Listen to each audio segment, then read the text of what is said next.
Hello friends, இன்றைக்கி நம்ம எல்லாத்துக்கும் ரொம்ப பிடிச்ச ஒரு பொட்டேட்டோவும் கார்னும் வச்சு ஒரு கட்லெட் செய்ய போகிறோம். வாங்க எப்படி செய்யணுங்கிறது பார்க்கலாம். அதுக்கு இது போல் பொட்டேட்டோ கார்ன் ரெண்டுத்தையும் நல்லா ஒரு பக்கம் வேக வச்சு எடுத்துக்கோங்க. இந்த பக்கம் பொடிப்பை வெங்காயம் நறுக்கி வச்சுக்கோங்க. இப்போ நம்ம இஞ்சி பூண்டு எடுத்து இது போல் நல்லா ஃபைன் பேஸ்ட்டாக அரைச்சி எடுத்துக்க போகிறோம். அப்படி மிக்சியில் போட்டு அரைக்கிறது இருந்தாலும் அரைச்சிக்கலாம். நான் இப்போதைக்கு கொஞ்சமாக இது போல் இடித்து எடுத்திருக்கேன். இது போல் இஞ்சி பூண்டு ரெண்டுமே சேம் குவான்டிட்டியில் அரைச்சி எடுத்துக்கோங்க. இப்போ நம்ம இதில் அரிஞ்சு வச்சுருக்க வெங்காயம், இஞ்சி பூண்டு பேஸ்ட்டு, பொட்டேட்டோ, அந்த கார்ன் இது எல்லாத்தையும் சேர்த்துக்கலாம். இது போல் ஸ்பூன் வச்சு கொஞ்சம் லைட்டாக ஸ்மாஷ் பண்ணி விட்டுக்கோங்க. இப்போ பார்த்திங்கனாக்கா அவ்வளோதான். ஓரளவுக்கு நல்லா ஸ்மாஷ் பண்ணிவிட்டு நம்ம கையிலே இப்போ எல்லாத்தையும் எடுத்து கொஞ்சம் லைட்டாக இது போல் எல்லாத்தையும் ஒன்றோட ஒன்று மிக்ஸ் பண்ண போகிறோம். இதில் நமக்கு தேவையான அளவுக்கு ஸ்பைசஸ் எல்லாமே ஆட் பண்ணலாம். அதுக்கு முன்னாடி இது கொஞ்சம் லைட்டாக இது போல் மிக்ஸ் பண்ணி எடுத்துப்போம்.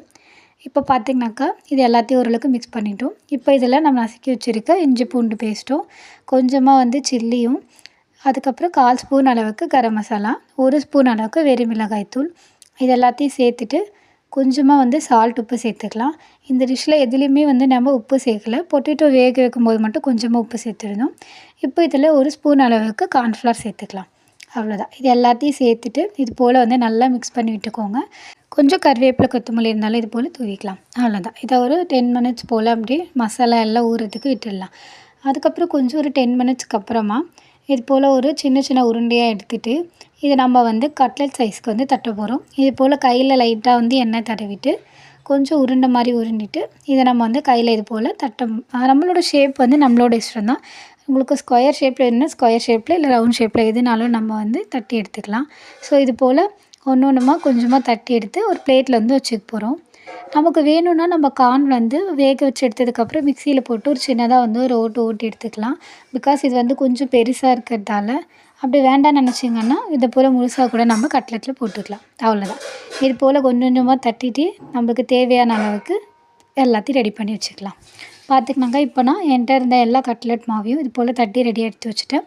இந்த பக்கம் ஒரு பேனில் எண்ணெய் சேர்த்துட்டு நம்ம இதை ஷாலோ ஃப்ரை பண்ண போகிறோம். டீப் ஃப்ரை பண்ண போகிறது இல்லை.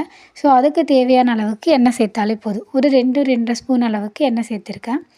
இப்போ இந்த எண்ணெய் நல்லா ஹீட் ஆகட்டும். ஹீட் ஆனதுக்கப்புறம் இதில் இந்த லைட்டாக இருக்கிற இந்த எண்ணெயிலே போட்டு நம்ம அதை ஃப்ரை பண்ணி எடுக்க போகிறோம். பார்த்திங்கனாக்கா எண்ணெய் நல்லா ஹீட் ஆகிடுச்சு. இதில் நம்ம இப்போது ஆல்ரெடி எடுத்து வச்சுருக்க கட்லெட்டை போட்டு எடுக்க போகிறோம். மீடியமான ஃப்ளேம் இல்லை ஸ்லோ ஃப்ளேம்லேயே வச்சுட்டு இதை குக் பண்ணுங்கள். நம்ம எண்ணெய் இருக்கிறதால சைடில் அதுவே குக் ஆகிடும். பட் ஒரு சைட் நல்லா குக் ஆகி கோல்டன் ப்ரௌன் வளர அளவுக்கு அது எதுவுமே நம்ம திருப்பி போடாமல் அப்படியே வச்சுருக்கணும். இப்போ பார்த்திங்கனாக்கா ஒரு 5 மினிட்ஸ் போல் ஆனதுக்கப்புறம் லைட்டாக இது போல் திறந்து பார்த்திங்கன்னா உங்களுக்கு தெரியும்.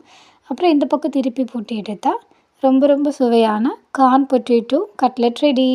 நீங்களும் இதை கண்டிப்பாக ட்ரை பண்ணி பார்த்துட்டு எப்படி இருக்குதுன்னு சொல்லுங்கள். மறக்காமல் இது போல் ரெசிபிஸ் எல்லாம் பார்க்கறதுக்கு நம்மளோட சேனலை சப்ஸ்கிரைப் பண்ணிக்கோங்க. இப்போ இது நம்ம டேஸ்ட் பண்ணி பார்த்துடலாம்.